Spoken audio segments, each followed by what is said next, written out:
That question and the answer to that question is different today than it has been for the last 20 years. I was in front of the Minnesota Supreme Court in 2016 and convinced the Minnesota Supreme Court that our test refusal laws were unconstitutional when it comes to blood tests and when it comes to urine tests. So currently, under the current state of Minnesota law, and depending on when you're watching this video, I mean, that may or may not be accurate.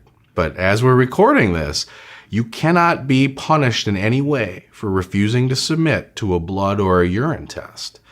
The only exception would be if law enforcement get a warrant. It's still contempt of court to refuse to comply with a warrant. You could also potentially be charged with obstructing legal process with force.